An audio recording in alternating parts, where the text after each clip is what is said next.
But there are so many interesting stories that have yet to be told that obviously couldn't put it in the book. There's just, there's 40 years of storytelling here, and a lot of it's, tongue in cheek, but a lot of it is, there's, some seriousness to it as well. But with regards to how I managed to get into the position that I got into was, of course, being that person chosen to drive that van, that Winnebago to Miami that day, to go to the house that nobody ever goes to, meeting these guys. And then when months later, when the arrests were finally being effected, and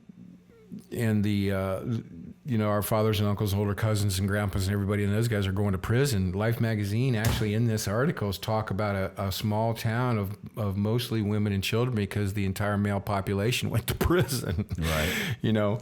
So that being said, but you're still around. But I'm still around.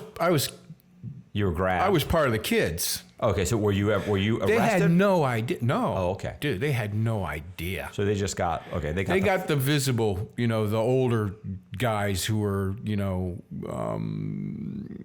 I guess you would say running the show. Right. If you will, for lack of a better way of putting it. But, it's not like everybody knows he's the boss. Right. There for I don't know, years, I didn't care. Even when I started taking things upon myself, I didn't care whose job it was. All I cared about was that paper bag getting slid across the kitchen table at me. Right. Because the way it works is if we bring this job in tonight, I don't get paid tomorrow. I get paid when that stuff starts to sell. So I'm getting paid for jobs that I did 2-3 weeks ago that I don't remember doing. This is how it works. Right. And here's this job, here's this, but what's it from? I don't remember. God, that was like, in the meantime, we've done 4, 5, 6 jobs, and I'm getting paid for the one I did 7 jobs ago. That kind of thing. So nobody really knows whose job is who's getting paid to who, because that's kind of how it needs to be. Nobody cares. None of the kids care as long as they're getting paid. So these guys go to prison. I'm the only visible face. Carlito and Leo come to Naples and Everglades and start looking for Timmy, because that's all they knew me by, and my face. It took them 3 weeks to find me, but they found me. Right. They found me at my house in Golden Gate, and I got a knock on the door one day and I open up, and there's this guy, Jorge from Miami, standing there in the doorway. And go, Timmy, he's like, like we're old buddies or some shit. And he says, we got work backing up, man. He says, can you do this? Can you get this work done? And I just, like, without even hesitation, I said, oh, hell yes. I just, out it came like that, right? Because we were the infrastructure, the kids. We were doing all the work, man. We knew how it was done. The only thing I didn't know at that point in time was how much to get paid, where to get paid, where do I go to get the shit? So I learned that from... Right. So the infrastructure it's still there, very much there. It's just it just needed management, which was in prison. So I took it upon myself to go and make sure I knew who to talk to, who to find, and from the other generations, who to talk to, and this and that. And I wound up, because I was the only face they had seen, I was the face they came to. That's how I wound up working. And I said, well, hell yeah, I just went and got everybody back to work again, And as far as having been a part of every level of the hierarchy that there is, from offshore unloading motherships, which is the highest paying position, because the captain and 2 crew are the only 3 people in charge of the entire load. We're bringing it from offshore to inshore. Only 3 people got this whole fucking load, so we're getting paid major. Right. Then it goes down to the boats that come out to get it from us, their guy on board. Then it goes to the guy who owns the house that the shit's being put into.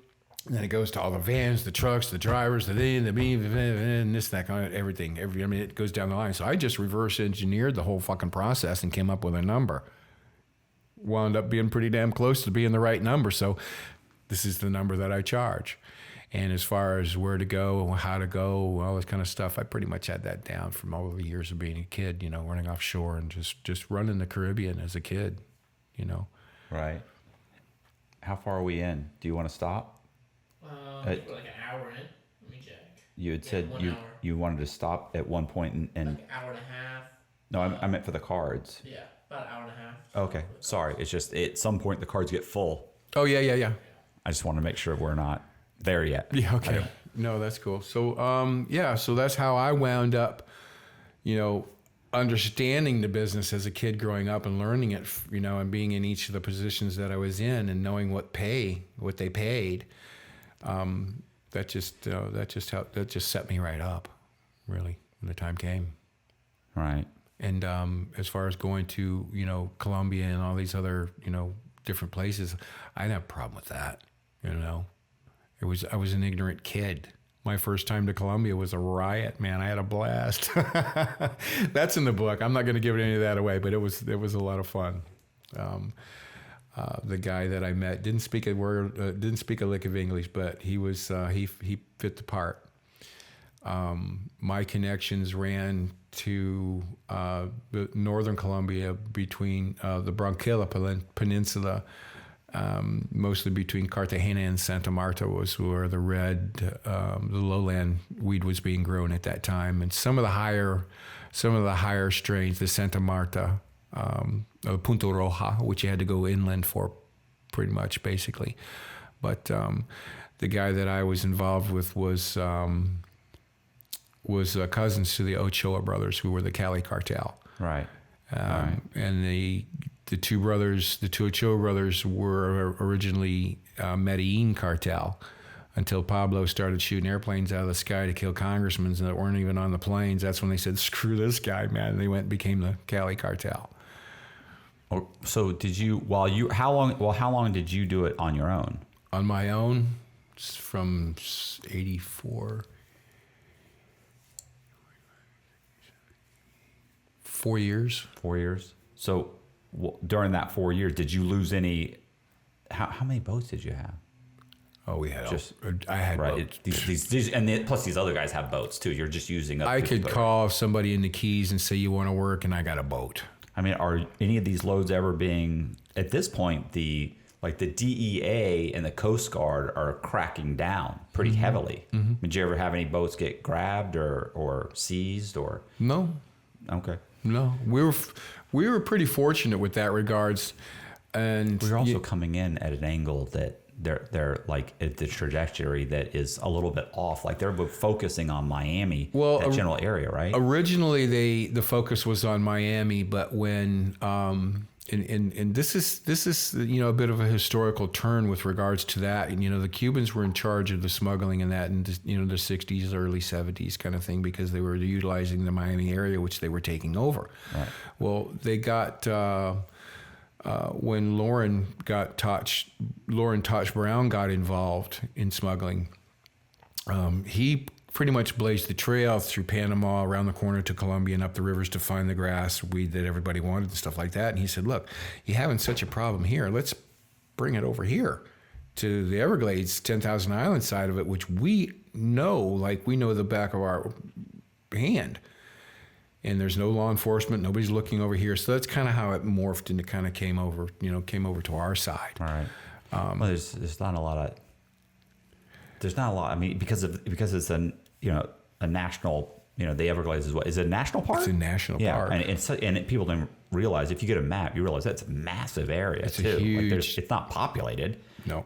So there's a whole area there. There's just not a lot of activity. Everything south of Everglades City is wilderness, is islands and backwater and backcountry, and it certainly was 10 times worse. Oh my God! And this was the labyrinth in which we played. So I wrote a story called "Devils of Contraband" with this guy Mike Hudson, and his brother actually got grabbed. So he was arrested once in Cuba and was in a Cuban prison. Do you remember Jesse Jackson when he ran for president? So in the 80s, Jesse Jackson ran for president. I and believe so. flew in and convinced Castro to hand over like 23 of his American prisoners that were in his prisons. And Mike Hudson, another one of his mother ran the crew. Another one is Mike Hudson's brother and another crew member were one of those 23 guys. Were two of those 23 guys, and put them on the plane and flew him back. And his brother got caught a couple times. Escaped from a prison one time in the Caribbean. Right. But the thing is, the moment they went from dealing, and this may have nothing to do with it, but the moment they switched from marijuana to cocaine and stayed in Miami, suddenly everything got super serious. Suddenly there was murders. That's a whole different crew there, man. And none of us wanted anything to do with any of that. And I have another guy I wrote a story about called Kerry Woolsey, who's from Fort Myers. And he only dealt in marijuana because he said, and many times the cartel had come to him and said, look, what about, we've got this great track record. Let's go with coke. And he was like, right. And he for some reason, he was like, I just feel like he told me, he was like, I just struggled with it. I was just like, I just can't. I just feel like, it's a whole different crowd, like, man. And it's a whole different sentence. Yeah. It's a whole, I mean, it's just night and day, dude. He still got 12 years. Right. He got 12 years he and his partner got 12 years for, I think they got caught with like half a ton but it was the same thing. Like they came to him several times and he just wouldn't do it because he's like, I just felt like it was, I don't even think it was the sentence as much as he just thought about the seriousness of the individuals that they would be dealing with as a result of cocaine. One of the biggest deterrents for me was simply the way we operated when we did our jobs. Yeah. If I brought in, a 30,000 pound load for you, and you owed me $5 million for having done the job. When the load hits the shoreline, $5 million worth of the stuff goes to Fort Myers. The rest goes to you in Miami. You get all the rest of your load except $5 million worth of it. You pay me $1 million, $2 million, you get $1 million, $2 million of your stash back. You give me the whole $5 million, I give you your $5 million worth of shit back. All right. Because I didn't risk my entire crew and our lives to bring your shit in and not get paid. Right. So you lose your shit in Miami, I got $5 million worth of your shit I'm getting paid because I can sell it in a heartbeat. Now, when it comes to your cocaine, there's no fucking way I'm keeping $5 million worth of your cocaine in lieu of payment. That's just not happening. So I don't even want to go there with that, Right. If it did, for whatever reasons happened, you'd get it all. And then I would just suffer the consequences of whether you paid me or not, because there's no way in hell I'm keeping your shit. Right. Weed, I don't have a problem doing that because weed was more or less a family thing, is how we felt about it all. So when it came to coke, you can keep it. Well, at that time too, like they didn't have I don't know this for sure, but did they have like mandatory minimums at that time for marijuana? I mean, that's something that was later, right? That came into play because this guy got 12 years. Yeah, that's ridiculous. Well, see. Up and until September 1st, 1987, that's when the mandatory minimum sentences were instituted, September 1st, 1987. Okay. If your crime happened on or before that date, you were sentenced under what was considered the old law. Right. They still had parole. They still had good time, statutory good time, and all that kind of crap. Yeah, blah, blah, blah. If you were arrested on or after that day, you were considered new law. You now were responsible for 98% of your time. 52 days a year good time. That's all you got after your first year. No more parole, no more any of that crap. Now, interesting story, and interesting you should mention that was because during the years prior to October in 1988, when my crew and I were arrested for Operation Peacemaker, Operation Everglades 1 and Operation Everglades 2 didn't yield and didn't get the dramatic effects that they were hoping for. The sentences were just not there because the guidelines were such that even the judges at that time had discretion out the ass. They had discretion. Now, to give you an example of the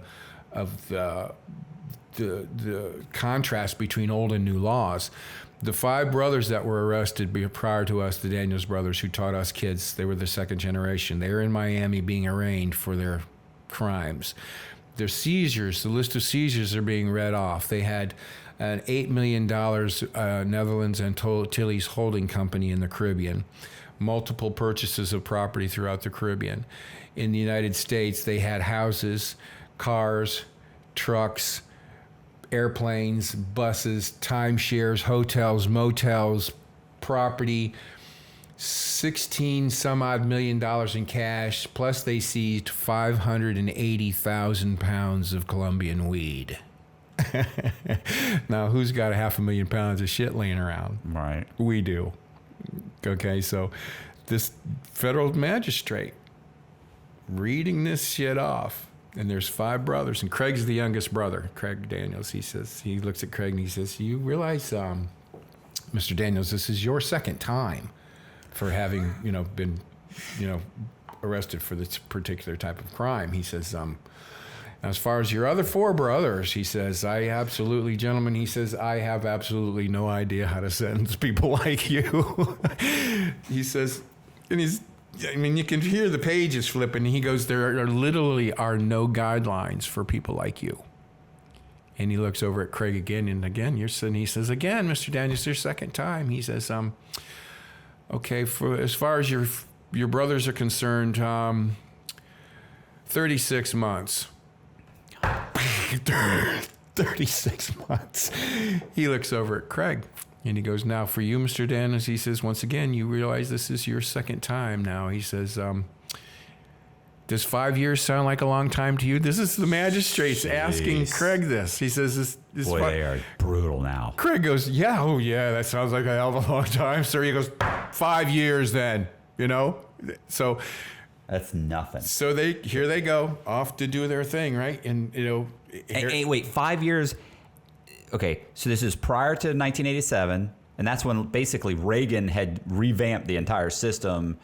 He was trying to. Oh, okay. At that time, that was a new law. There was no new law yet. No mandatory. This is prior. So this is prior to that, and so that means that they still got 36 months. Well, they still got gain time. Well, yeah, they get all of that. They still got parole. Dude, they were out in a year and a half. I was going to say. I was trying to calculate in my head, and I was thinking to myself, I wonder if did they even do 12 months? That's what I was thinking. If all that was in play, within 12 months, they're in a halfway house. Right. So with that in mind, here comes us kids. The day after? We're busting loose, man. I mean, this is like a month after they went to prison. Here comes George knocking on the door. Work starts again.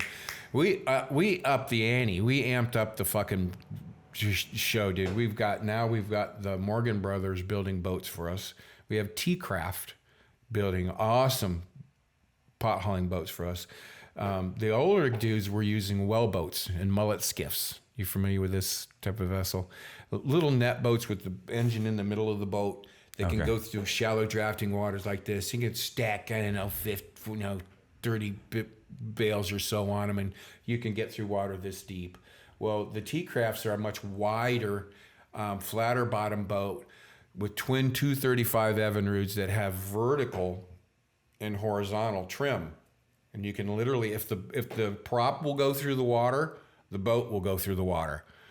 And so now we've got, everybody in town's got one of these boats. There's we're having to hide them. There's so many of them because there's such a popular boat for pot hauling. Right. We have handheld radar now. We have Polaris scanners that scan the airways. You don't even have to talk. You just key the mic, and the digital LED scanner going 360 will stop, and it'll point to where whoever keyed their mic, that's the direction that the mic key came from. You don't even have to talk anymore, man. Right. So we've got all this cool technology. I've got night vision that was just perfected coming out of the Vietnam War. They just perfected starlight scope. We had a couple of those. My friend that was the Everglades National Park ranger hooked me up with some buddies of his in Miami that were counterintelligence intelligence and counter surveillance technology experts. We were using the same, if not better, equipment than the government was using against us. So we amped it up, dude. We had it going on. So here comes the indictments. Here come the kids. Here comes. No, there was a guy. There was a guy that was part of the family for generations who had gotten busted in Colombia doing a deal of his own in cocaine or some shit like this. Right. The government found out about it. He went down there and said, "Look, we'll get you out of this shit, but here's what we need you to do for us."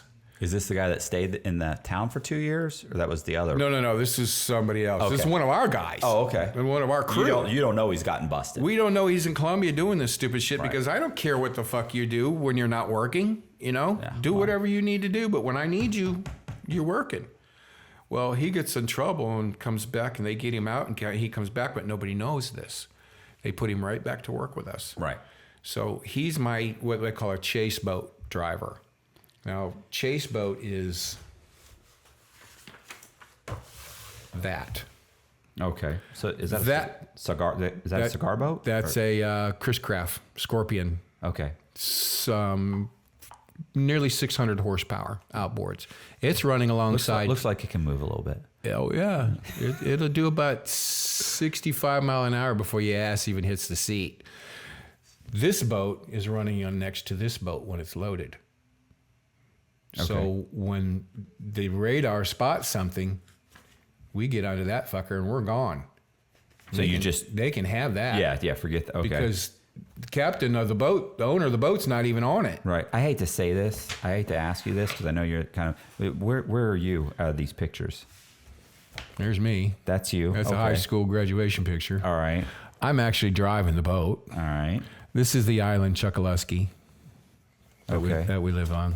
There's my brother. Okay. My brother Pat.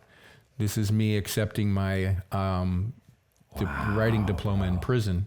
Bro. This is prison. That's me. This is me, the youngest of three brothers, learning how to swim in the bathtub. All right. This is the day I got busted, of course. Where are you? This is my house in the. That was just the front page. That's just the front page. This is two of my crew guys. Okay, my name is down here. Yeah. Down here. Okay. This is my house in the Bahamas. Nice. There's my Mustang I drove to Florida in. Keep going. I think aren't these online too? Some of them are. Yeah. This is my buddy Moose I took to my house in the Bahamas for his anniversary present. My girlfriend Lori at the time. Lori, she and I are still the dearest of friends. This is our crab boat that hauled literally millions of pounds of weed on this boat. Right. This was him. That was high school. This is high school graduation day. That's the boat That's my paradise. That's my chase boat.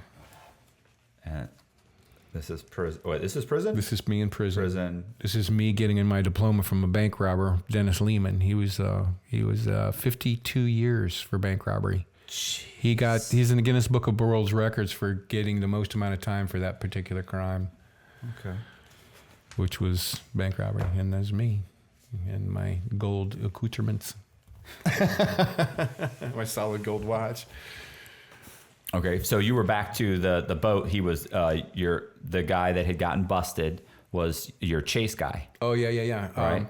So I'm doing a job that's 57,000 pounds. I'm splitting the load up. I'm going half is going to Pine Island, half is going to go into Everglades City. Now the chase boat driver I hired to run with the northern crew was this guy that got busted in Colombia. Right. We're using his chase boat. So Okay. he knew about the job right before it even got loaded. So the night we're unloading this boat, and I'm bringing half into Pine Island, and I got another boat headed to Everglades City. All hell breaks loose. Here comes cops out of everywhere. I mean, cars coming down the road. I could hear like 50 vehicles coming down the road, and we're out in the middle of nowhere. There should be nobody out here. Right. And all of a sudden, here they come out of nowhere, and there's people running and all hell breaking loose, and that's how that night ended for me. That's how it all pretty much ended that night. They called it the Pine Island Dump. 57,000 pounds of weed dumped out by Pine Island, and you of guys dumped it? Everybody took off. I mean, What do you mean dumped it like you jumped on a boat and took off, or you guys just pushed the load over? we jump on our boats and throw whatever's on the boat that we got to get away in the water and leave, and just dump it and go. And nobody got caught that night. Nobody was arrested that night. They found my truck that I was loading, my U-Haul truck that I had backed into the woods, that I was going to put half the load in and send to Miami that night. They got that. They got the load boat that was headed south to Everglades full of pot, but they didn't catch anybody. Right. It was everything regarding my 4 indictments, my 4 counts on each indictment, my mandatory 10 years to life on each count, and $1 million fine for each count, added up to 160 years mandatory to life and $16 million in fines, all on conspiracy. I was gonna say, but the only thing they have connecting you to that is Phone calls. Phone calls. That was so it. with the informant. And the informant's word. And what happened was, when this guy started, telling about, the inner workings and whatever, you have to understand, I was 20 when I started. Right. I had 19 and 20-year-old kids running boats for me too. So when this guy comes and grabs a 19, 20-year-old kid and says, dude, things have changed, man. They're not slapping you on the wrist anymore. Yeah, you're done. You're looking at life sentences. This is life sentences. When you start talking to a kid about life sentences, he'd give up his grandma. Yeah. And Benny Kramer got a life sentence, right? Yeah. Yeah. But here's the thing. Here's the kicker about this. Being that this is the 3rd time they had done an operation this size, this magnitude, and the sheer volume of material that we're talking about being imported month after month, they weren't willing, after the 3rd generation, 1st and 2nd generations of dads and uncles and grandpas and older generations, they weren't willing to put kids away now for the rest of their lives. Because when the sentencing guidelines changed, that eliminated the older generations from life in prison. Right. They're doing their 2 years and getting out, but now it's kids that are getting life. Right. And they weren't willing to do that. Right. Well, that sounds like that's something that just kind of started to happen, right? Well, so the new law had just kind of taken place, so they weren't. The reason they did that was, the reason the government changed over to mandatory minimum sentences across the federal guidelines boards is because they weren't having any effect on crime as they knew it at that time, particularly the drug thing, which was what everybody was screaming about. It wasn't having any effect at all. So what do they need to do to affect some kind of change? Change the guidelines, and that's what they did. But what they did in doing that, they included kids. That's all that was left. They weren't willing to put kids away for the rest of their lives for crimes that their parents and grandfathers and everybody else's were getting out of prison for. So what happened was, now that these are mandatory minimum guidelines and cannot be changed, and only by the written law of the land can they be changed, they can now sentence you under the mandatory minimum sentences if you cooperate. Right. If you give them substantial cooperation. So what took place now was that these kids are starting to talk about their friends and this and that. But what was also done, and this was done by design rather than by accident, the government allowed you to give cooperation But they would also give you immunity from prosecution so that you can tell them everything that you know about what's going on and not get yourself in trouble. But they would like to hold one count back so they can, when you're all done, they can give you something. Right. They can even send you home with probation if they choose to at that time. But they got to have something. So when all these names are starting to come up and busts are starting to be made, I was one of the first 38 to go. And out of that first 38, there was after that and after that and after that. So they're going, look, dude, they're talking to your name. They say they got you, man. Everybody got you. So here's what you need to do. Jimmy, Teddy, and Willie, and Johnny have all pled guilty. They've all got immunity from prosecution. Right. They're all cooperating. You can't hurt them. Give them their names. Right. Because you can't hurt them now. So what it amounted to is everybody was telling back and forth on everybody else and not hurting anyone. But it didn't matter to the United States government that all the same names were being spoken. Right. What that told them was they're getting all the right people. Right. They're all cooperating. You're just helping substantiate their case. Exactly. I wrote a story on some kids that were all part of the high school wrestling team, and when they all got grabbed, like they all cooperated, but they were cooperating. Like you told me, this kid, like Doug already told them everything he had done. Right. So then when Lance tells them everything that Doug did and everything that Lance did, well, I'm already cooperating. He was like, we're already cooperating. You're just repeating what was already stated. Right. Yeah. So it's not like you're giving up anything they don't already know. You're not handing over people that are completely, have a chance to walk away. You're just. So in this case, it's basically the same thing. I'm not hurting anybody. I'm not giving you anything that you don't already know. Right. But I'm offering my cooperation, which is benefiting me. Right. But actually, when it did come to me, they want to know who's in Miami and who's in Jamaica, who's in Central America, who's in Colombia. And I'm like, sorry. I mean, even then, can't help you, dude. Even now, what are these guys? A lot of these guys will give up. Like the guy's name is, what's his name? Pookie. Like I don't know the guy's real name. Right. You know what I'm saying? He didn't hand me his driver's license.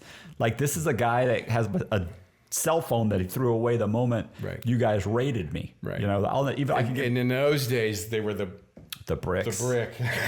I remember Carlito, my buddy in Miami, had one of those. It was so funny. But and that's just pretty much how it turned out, and it worked out rather well for everybody concerned. It had a twofold effect. It literally stopped this flow of marijuana coming into Southwest Florida because we were it, dude. Right. I mean, if you were smoking weed in the 60s, 70s, and the 80s, 99.9% chances we had our hands on it before anybody else did. And like I said, we weren't the only ones doing it. We were just the only ones that learned how to work it into a way of life and make it and get it to work. And this was when you finally got busted was when? October 19th, 1988. How much time did and of course that's the new law. You got hit under the new law. Mm-hmm. I have a question. So when you get hit under the new law and it's a conspiracy, did it go past the 87? Like, did they bring up stuff? Were they able to use relevant conduct for prior to the law changing? No. So it was just like, okay, this is the new law. We're going to hit you for this period of time. So they didn't go and say, hey, you were also a part of 40,000 tons that was done in 86. Absolutely. Yeah. Okay. They did. Okay. Yeah. They can. Which was it matter? They don't just take from September 1st, 1987 and go, okay, that's done. Now we start with the new stuff. I wasn't sure. Who knows what these guys do? It's really not that cut and dry. But a lot of us wished it were, but it's not the case. So you ended up getting. So you did the. What, 87% of your 87% of your time? I wound up, after everything was said and done with, what wound up happening was they knew I wasn't going to give names and cooperate in that way because there's just no way I could have done that. I mean, I would have put my family and everybody else in jeopardy because, even though all the years that this entire scenario took place in the nonviolent nature in which it took place, you throw one of these guys under the bus like that, and they're going to turn into, and do what they do best, and that's kill people. Right. Because deep down, this is who they are. This is the type of people you're dealing with. And don't kid yourself. I'm not kidding myself. In retrospect, my ass wants to go, how did you ever manage to do that, dude? I mean, the Cartel is, did you ever watch, I know there was a book, I didn't read the book. Barry Seal? Yeah. So I remember when I watched the first one that came out, the one on HBO, and I also watched a documentary on him. Then Tom Cruise did the American-made one, right? Which I thought was great. Right. You only have so much time to tell a story. Yeah, and you only have so many opportunities to throw Hollywood in there too. Yeah, and it was, look, I thought it was great, but same thing. I remember in the documentary when the judge sentenced him, they sentenced him to he just had to keep showing up at the halfway house. Yeah. And eventually they just waited, and one day they executed him right in that parking lot of the halfway house. Right. But yeah, it was definitely the Cartel. Not right. They're not playing. In those days, Cartel wasn't spoken of as it is today. Cartel. Right. It wasn't. It was Cartel. kind of in its infancy at that point, yeah, right? They were more or less just kind of figuring it out, and the marijuana aspect of it all kind of came before the cocaine thing did. In a matter of speaking, it was just really under the radar, kind of real subtle, kind of an operation thing going on there. And it wasn't until the mid 60s, late 70s that cocaine really started to make its mark, and that's when those type of people started showing up, the dangerous people. Right. Yeah, the El Chapos and Mayos and Badas and the new generation Cartel. The now Griselda Blancos. And what a lot of people don't understand about that story is that she was the original godmother. Yeah, she was brutal. She and her husband taught Pablo how to gather the coca paste and create the hydrochloride, the cocaine hydrochloride, and used him as a conduit to set up the deals through Colombia to the United States, because they first set up in New York. Griselda showed up in New York at first. She was busted with a kilo and then disappeared. Yeah. But then a couple years later, right? She shows up in Miami under her own name. Fucking her real name. And who puts this together? Nobody. But when they talk about, Griselda, dude, Pablo doesn't hold a flame when it comes to her. He learned how to be the murdering, infamous son of a bitch that he was because of her. And the only reason I know this is because my guy was my partner in Colombia was cousins with the Ochoas who knew this fucking freak, But when it came to her, she would kill you if you owed her money and paid her. She would kill you if you didn't owe her money and she didn't like you. Mm-hmm. It was just that, she was just that way. Kill your family and kill you. And she was just a psychopath. And you get some of these people that are just psychopaths. Right. And when it comes to, that type of thing, nobody just really wanted to be any part of that, man. Right. And I only know this history the way I know it only because of the people that I know when I, spent the time that I spent in Colombia. So how much, so you were sentenced, how much time did you give out? I mean, including halfway house, when you got, how much time? 4 years. 4 years? How much halfway house did you get? 52 days. Oh, that sucks. Jesus. So I wanted to mention this real quick and talk about this only because it's what brought it up was I was thinking about like Griselda Blancos and all, some of these guys' stories that span so long, like, there's just no way to do it justice, but no. And there's no way that, that, and I don't mean to interrupt you, that people don't understand who she actually was when it came to cocaine here in the United States. And the story of George Young and his partner in the movie Diego. Yeah. Diego was actually Carlos Slater. Right. That was Pablo's partner in the gangs in Medellin when they were kids growing up. Right. So when you talk about Diego and you talk about Norman's Cay, the little island that they bought in the Bahamas, well, that actually is Norman's Cay. That island. I was going to say, is that the name of it? It does exist. And they always called it like Cocaine Island or something. It's called Norman's Cay. Okay. And if you flew over it today, you can still see the airplanes in the water that made it or didn't make it on or off the island, and that sort of thing. But when it comes to that sort of a, that sort of a story and the intimacy with regards to those individuals, people need to understand that Griselda Blanco was She was it. She was and the beginning and the ending of the cocaine when it comes to that. Well, so I have a question. So your book, when was your book published? 2015.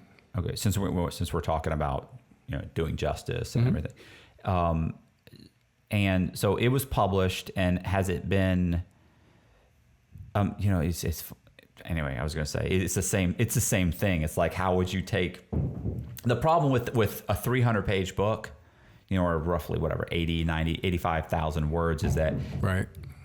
That's basically that's like 10 to 15 hours of screen time. So somebody has to take this, condense it, and try and do 2 hours or 2.5 hours. Put it into a 120-page screenplay. That's horrible. But doing a 6 or 12-part series for like Netflix or something would be able to do really do it more justice. Well, that's what I had. I had originally had an option for 16 months to turn it into a television series. Okay, and this was optioned. So this was optioned when in 2015. Few years. No, it was optioned in 17 through FX.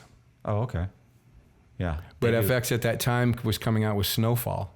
Or Snowflake or whatever the hell that. Yeah. Snowfall. Then they did not necessarily want to have a conflict of genre or conflict of interest in genre on their network, but they didn't want the story. They didn't want to let the story go. Right. So they re-optioned. So they wanted to produce the show and have USA Network air it, or some stupid crap like that. But it gets complicated. Things get knocked. They don't want to split the market. They their fear is, and I don't even know that this is true, that there's only so much pie. Right? And they want as much of that pie as possible. Their fear is that if there's 3 people sharing the same pie, then they're getting less of the pie. Of course. But the fact is that there's more than enough pie. Like, your story is not the same story that Snowfall was. Your story is not. Yours is actually a vastly different story. Right. And if you're interested in true crime, and if you take that subsection of true crime, which is, let's say drugs. Well, there are some people that are like, oh, I only want to see the stuff that's revolving around the cartel and violence and this and that. Okay, well, wait a second. Like, for instance, my this channel, there's lots of channels about true crime. Right. 98% of them are about violence. They want to talk about prisons. They want to talk about stabbings. They want to talk about cartel murders. They want to talk about murder, talk about serial killers. And like, I don't do any of that. I'm not doing that. Does that mean that I'm splitting the true crime pie? I'm not. I have a whole different segment. Right. And so, to me, your story is not Snowfall. It's not. It's not Blow. It's not Blow. Because you want a wild and engaging, crazy, tongue-in-cheek ride through the pot hauling war on drugs, dude. This is the book to read. Right. But you want to laugh. You want to cry. You want to empathize. Like, this is more Florida than anything done in Miami, because Miami's not really Florida. Like, this is Florida. This is Florida drugs, but not harsh, dangerous drugs. This is Florida drugs, money. Apparently, I just saw your ex-girlfriend, hot chicks. Yeah. Nice cars. This is just 20-something-year-old kids running around in cut-off jeans and bare feet, spending more money than God has the right to give them. And that was another part of it, growing up with the discipline given to us by the older generations on how to spend money and not be stupid about doing it. Right. Because when you hand a kid, 20 years old, and you hand him $100,000, dude, what the first thing you think he's going to do? Right, just going to go buy something stupid like a car or like that. But none of that happened. None of that. We were taught very strictly on how to spend money, because if you got stupid, you just didn't work anymore, man. That was it. You're done. Yeah, you're bringing heat. And like I said earlier, you could live to a certain means. Like, this is the first piece of gold I ever bought with pot hauling money, right there. That's my first chain I ever bought. And the Corvette, I bought that from Bob Taylor's son. Bob Taylor Chevrolet down, he was trading it in. I was happened to see it that day. I went and bought it, and it was something that I could afford to do. Right. And of course I took out a loan for a little bit of the money, like that sort of thing, but, ultimately, we're just kids, man, having a blast, having the time of our lives, never once thought about shooting at anybody. That was the last thing we ever had on our mind. I would just as soon run them aground. I'd run my Marine Patrol aground many a times. I've had them come up to boats we're unloading on shore. The crab boats are unloading onto the little boats while they're making their way through their islands. I threw 3 pieces on this boat, and then it turned sideways, and I saw the side of the boat. It said Marine Patrol. I threw 3 bales of pot on this Marine Patrol guy's boat before I even realized who he was. And I'm yelling, and the boat was almost unloaded. There was very few boats still there. I said, hit the hill, guys, we're busted, man. So we just jumped on every boat that was left and hauled ass and took off. And we just kept going. And we finally got to a little island called Rabbit Key, which was only about maybe, 3/4 of a mile away. We got around the back side of it. Kill the engines, and we're listening, trying to hear if this guy's, is he chasing us or what's he doing? And all of a sudden we hear this, well, he's moving away. He's getting further away. And what the fuck? So we go back and ease back and get on the boat. He took 5 more pieces and hauled ass. He took the 3 I gave him. He had pulled up with everybody else. Everybody. I mean, when they all kind of converged on you guys. You start unloading. Well, what happens is when you're sitting off in the mangroves in the islands, and here comes our boat coming in. Whoa! Kill the boat. Here come the little boats. We start. I mean, it's like flies on a garbage can, man. They're out there and they're taking from us, and they're pulling in any way that you can get in there. Well, this guy, he got in there. And I'm throwing shit, and he gets 3 bales, and all of a sudden the boat turns like that. And holy fuck, it's the Marine Patrol. Nice. Out of nowhere, there he was. But he wound up taking 5 more pieces and hauling ass with him. They're about $20,000 a piece. Good lick. It's a nice lick. It's just stupid stuff like that. Yeah. I mean, who would he ever? But that's the good. That's the stuff that makes movies. That's the stuff that people, because the day-to-day operations of going out and getting, it's boring. Who wants to, how many times can you watch a movie about cocaine, for Christ's sake, and the guns and the this and the guy in the back, and people have this distorted vision of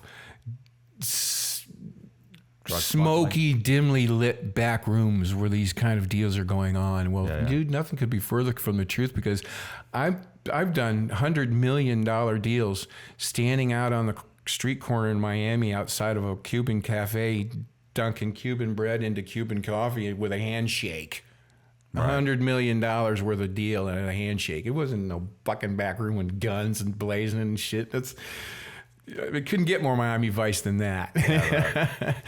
I've one story I wrote, and I remember the guy was like, he was talking about just showing up at a drug dealer. A drug deal, and they were talking. They're buying millions this, millions that. And I was like, so what are these? So I'm taking notes. I was writing a story. I go, and these guys are. So are they? Were you armed? And he's like, no. And I was like, were they armed? He's like, no. And I went, and he said, listen, contrary to, he said, all the movies you've seen. He goes, at the upper level, like, we're not showing up with guns. He's like, I know these guys. They know me. We don't want to bring guns because there's no money. We're working on a deal. He said, so, you were working on a deal. He said, he goes, if you go there thinking you need a gun, then don't go. Right. He said, if you don't already trust these guys, he said, you have to think too, like in his case, he said, it wasn't the fear of being shot then. It was the fear that these guys knew where my family lived. And I, it was a more serious, it wasn't pot that they were drinking. He's like, and I know where they're from. He's like, it was a different type of fear. Like, he's not going to shoot me. Right. He said, but if things go wrong and I screw him over, he's like, he does know where my family lives. He said, so it's funny. I had another guy, same thing. This was pot. This was Kerry Woolsey. He said, when he told me the story, this was as I had already written a bunch of these stories. He actually said that the guy he was buying from, he said the guy at one point showed up and said, hey, look, where do you live? He's like, oh, I live over at such and such. He goes, let's go by your house. Let's go check it out. He goes, okay. He goes, we drive by. He goes, as we're talking, he goes, did you grow up around? You grew up around here, right? Yeah. He said, what, your family live around here? He goes, yeah, my mom lives over here. He's like, bro, I'd love to, let's swing by there. He's he was the nicest guy. And he later finds out this is a Mexican cartel member, but he's also an American. Mm-hmm. He was American and Mexican, which is, it's important. He's got his passport. So he's like, he finds out where I live. We hung out, this. He said, it's not till later I realize that he's fronting me 500,000, a million, whatever. He's like, so he wants to know where I live. Everybody is. Right, because he needs to be able to know, I need to be able to go and find, you need to know that I know where your parents live, right, where your brother lives, and at that time, he was so naive. Right. He was thinking, no big deal, he's such a nice guy. Right. Well, here's the thing about it on our end of it. When I was, working the numbers earlier. Right. Based on those numbers, what winds up happening is quite simply that, and it's tough to get people to understand that without showing them that simple math, is that at that level of smuggling, there is no violence. Right. There doesn't need to be, because of the sheer amounts of money there are to be made. I can buy one load of pot that pays for the next 32. I mean, that's insanity, okay? So when you're talking about that, the violence level doesn't persist until you get down the chain a little bit further. Well, then they're fighting over scraps. Well, you got, this going, you've got loads going to New York, Philadelphia, Chicago, Cleveland, Milwaukee. When you get that shit there, and some punk gangbangers just spent $200,000 or $100,000 on weed, that's all his money. He just paid cash for that. You lose that, he's gonna get pissed and he's gonna get violent and he's gonna get fucked up on you because you just lost, everything he's got. Everything he's got. And he's got everything riding on borrowed. that. When we're working, we don't have everything riding on it. I got 32 more chances to do this shit. Who's worried? All right. That's the difference. It's the little guys that are getting killed, not the big dudes. The big dudes they got their shit together, man. That's just the way it's always been. It's the numbers game. Right. You take a guy, even, now you got a guy's, kilo of cocaine. Pfft. I brushed a kilo of cocaine off my shoes, at the bar. It's just ridiculous. I have a question. So where is the IP now? Like, where is this story now? Is it do you have possession of the story again, or is it still been optioned? Has it expired? I own it all. Okay. Yeah. So now their option ran out. They were trying to attach a director, and the screenwriters were still hanging on. The producer was still kind of hanging in there a little bit, and I didn't want to option again because I'm missing opportunities when you're hanging on to my option.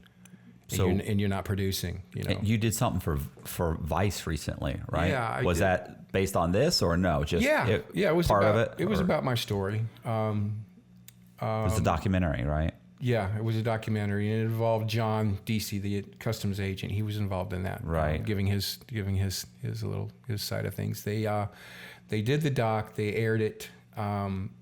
It's been on multiple websites all around the world. It's on Vice Australia, Vice New Zealand, Vice Netherlands. It's got to date some nearly 90 million views. 10-minute segment of it was all it was. It was kind of cool. 1.1 million views before the first 24 hours were up. All right. What are you doing now? You're still trying to pursue to get this turned into some kind of a series, or are you? Well, I think we're kind of playing with screenplay right now. That's my next move as far as motion picture goes. Right. Because I've run the gauntlet as far as everything else goes, and I'm at that point now where it's, the book needs to be turned into the screenplay. I mean, it's very much one thing, and people, it's interesting how people's take on this thing is they think it's such a simple thing. If you have a good book, you should have a great movie. Yeah, well, but it doesn't always work that way. Not every story converts. It took 11 years for Blow to get out to get made. Well, then you have to. Fuck, it took almost 20 years for Jurassic Park to get made, for crying out loud. Well, then there's certain things you have to just cut out. I always say that's the worst job. Because now you have to sit for you. If you were writing it, you would have to sit there and say, okay, so something has to go. This is a segment that can go and free up a bunch of space. Right. But it kill you to have to cut that segment. You know what I'm saying? You have to start combining characters, cutting stuff. That goes right hand in hand with having written 300,000 words and only publishing 85,000. Right, that's agony. It's editing and condensing down to the version that you read now, because quite honestly, how many times can you talk about unloading a boat full of pot? You have to have all this other substance going on in the background, and that's what screenwriting. I'm not that familiar with the screenwriting aspect in order to give you the second plot or the twist or the background story or the banter, the vocabulary. Right. I mean, just the chatting and all that. I'm not that guy. I'm not that writer. I'm a writer, but I'm not that style. It's a certain type of writer that can write those and make those cuts and those decisions on what has to be there and what doesn't. They can do it. Some of them in a weekend. Right. They can come up with the banter and the conversation and the talk and that kind of thing, and that just amazes me. And I'm really anxious to have the opportunity. I'm grateful, for one thing, to have the opportunity to sit and talk with you, but also to get some more exposure by way of somebody that may have an idea of how to put this thing together. I mean, it almost reads like a screenplay, the way I put it together. Yeah, but unfortunately, it's a 15-hour movie. You know what I'm saying? It's so yeah, you gotta start combining characters and cutting out all kinds of stuff. There's always an opportunity to franchise the motion picture as well, because there's a series would be better, like a limited series, like a 12-part 52-minute 12-part series would be, but then you could cover everything to really do it justice. Right. Yeah. Okay. Well, I mean, I think, are we good, Colby? Yeah, we're good. We're gonna wrap it up. That's cool, man. I've got you know what's going on with me. So good by me. All right. So that. It just got out. No, actually, I thought it did, but no. This. I think it's good. Okay. Okay. Well, just one last thing. Yeah. Go ahead. Look me up on Instagram at Original Saltwater Cowboy. Oh yeah, and definitely. And the book on Amazon. If you're lucky enough to find in Barnes and Noble, Books A Million, chapters all across Canada. At Original Saltwater Cowboy. If you want to look at my website and find some more content, some other media stuff in there, it's again at original. No, it would be originalsaltwatercowboy.com. Yeah. Plus, you got all the news, the news clippings, and the got some media stuff. Yeah, in there. the media. If you Google Tim McBride Everglades, all kinds of stuff will come up. Very cool stuff. And, appreciate it. All right, yeah, definitely. And we'll put the links if you send me the links. Yeah. Or send them, and I'll put them on Colby. Send them to Colby, and we'll put them in the description too, so they can just click it and just go. And perfect. All right, including the book link. So, all right, that's it. This was Tim McBride, and it's Saltwater Cowboy, and we're it. So I appreciate it. And if you like the what? Oh yeah, hey, I got shirts. This is my shirt. This is the second time I ordered my shirt. Okay, so I actually have merchandise. People always ask me like, bro, you got to get merchandise. And I do have merchandise. Right. They just don't know to go to the store and check it out. So this is my shirt. I just ordered some of my other stuff. Go to the store, buy some stuff. Absolutely. So, but if you like the video, do me a favor and subscribe to the channel. Hit the like button. Hit the bell and share the video and leave a comment and check the description. And so that's Buy the it. book. Buy the book. Or there's a Kindle, there's a Nook, and there's an Audible version as well. Yeah. I noticed it's not on Audible. You have but you have the actual book. You have the it's an Audible it's not Audible, but you can actually buy it, the download, so you get it. Yeah. Download is done, or the book is read by a very cool guy by the name of Wes Talbot, who had done 32 books for Audible up until mine. Oh, so it is on Audible? Oh, it is on Audible. Okay, so when I looked, it said that MP3, like you've got there's a down. Audible, there's MP3, there's Nook, there's Kindle, but Wes is a very cool guy. Mostly did Stephen King's books before mine. Okay. I didn't see that. All right. So it's on Audible, Kindle, hard copy, on Amazon, all over the place. Appreciate it. If you like the video, appreciate it, and check out whatever, man. You know what I'm saying. All right. See ya.